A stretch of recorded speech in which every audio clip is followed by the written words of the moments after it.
right, plenty of international news about it. It's time to head to the US, live to Current Affairs Advisor for Data for Progress, Aidan Smith. And Aidan, it's not so much a political angle that we start on here, but Hurricane Ian, this is extraordinary. Absolutely. Like always, it's great to be back on the program. And we're thinking about what's happening in Florida right now. This is absolutely a national emergency. And as much as Americans are accustomed to natural disasters, especially in the Gulf states or Puerto Rico for that matter, I just want to send all my thoughts out to the people in Florida right now who are suffering, and to really urge Americans where they can to donate to any relief funds available so we can all pull through this crisis. Is there enough done politically in the US, or is it just impossible when things like this happen? Absolutely. I mean, the fact of the matter is this is kind of a two-front approach.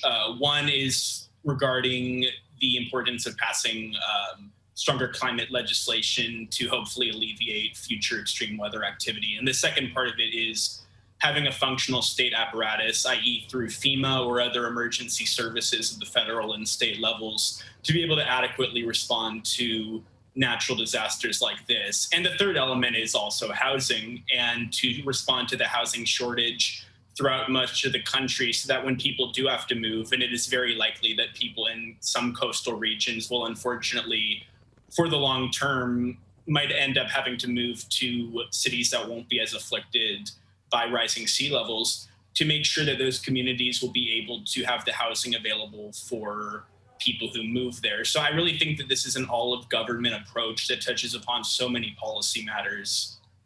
Well, heading overseas to Russia and Vladimir Putin, it was almost Hitler-like, wasn't it, this ceremony and the annexation of 4 regions of Ukraine, and the UN and the US and the whole of the West was quick to respond. So I think regarding Putin's absolutely terrifying, as they always have been, statements that imply he would use nuclear weapons, presumably tactical nuclear weapons, as most analysts would say. That's what he wants people to be terrified, doesn't he? But Joe Biden has very vehemently responded to that and said, "You will not frighten us."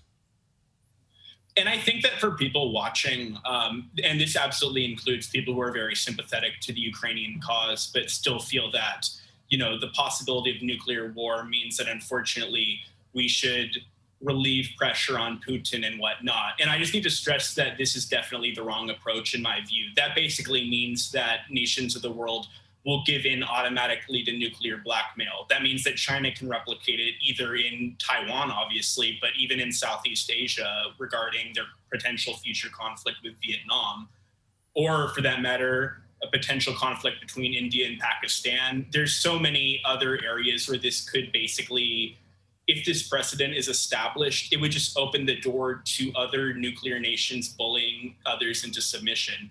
And the international community must stand strong and firm about this, and to say that if you use nuclear weapons, if you break the nuclear taboo, it will be the massive coordinated international response. And we should, for all of us, hope that this does not involve using nuclear weapons ourselves meaning the US and NATO allies. But the fact of the matter is, I think that it's very important in this absolutely horrific situation to stay as strong and vigilant in our support for Ukraine, ideally to give them more weapons that could combat potential missiles being sent over.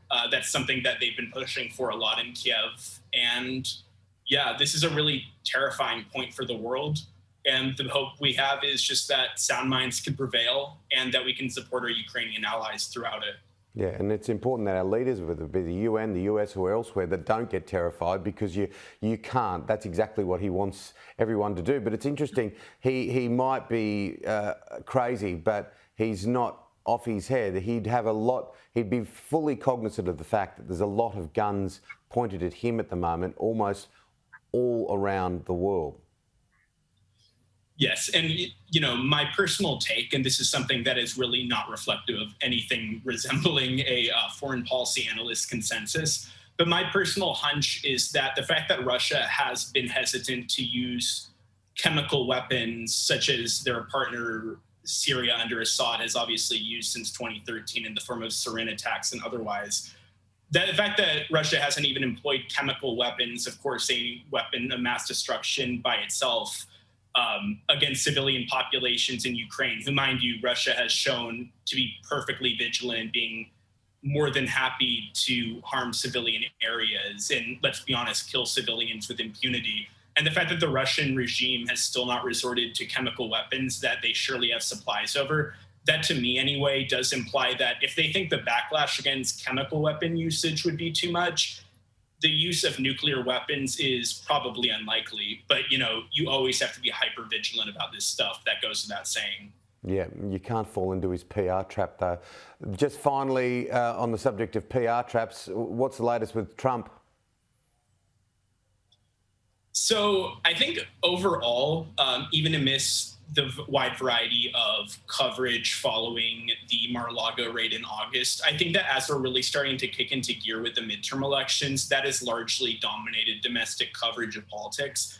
I think that whatever does happen regarding the special master and the impending further proceedings of this matter or anything else that might arise in this controversy, I think that Trump still largely stands to be the one to beat in the Republican primary in 2024.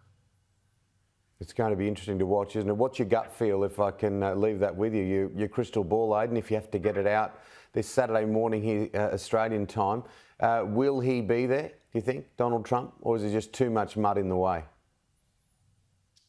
It's a good question. I honestly, after the last 8 years or so of American politics, I do feel kind of remiss to make too many predictions. So my general vantage point is just thinking that as it stands, Trump should not be underestimated, just as he's shown it in 2016 or 2020, when he actually did come a lot closer to re-election than a lot of polling implied. So my advice to the Democrats would be just stay vigilant as ever, work to pass policies that help the average citizen, and run a damn good campaign in 2024, excuse my language, because we're really going to, on their part, need to do so if they want to win re-election in such a competitive environment. How much of a regressive step would it be if he came back into power? I mean, I'm a progressive-leaning person, so I definitely would worry about how that might affect foreign relations, how that might affect social policies such as reproductive rights, and, to be honest, economic policies. I think that the Biden administration has made some promising moves with respect to securing a recovery post-COVID, and that's, of course, acknowledging the rise in inflation that's afflicting basically every industrialized country. So I do personally worry from my vantage point about what would happen if Trump does get into office again. But, we'll just have to see. And of course, the major variable is if it also would correspond to a Republican-controlled Congress in 2025, should Trump get back into office, because it's entirely possible, for all we know, that we could still have Speaker Nancy Pelosi and Majority Leader of the Senate Chuck Schumer with a second-term Trump in office in 2 years. As odd as that is to speculate, that's possible. All right, we'll watch your space with interest. It's fascinating. You enjoy your weekend, Aidan. Thanks for coming on. Thank you, too. Always a pleasure.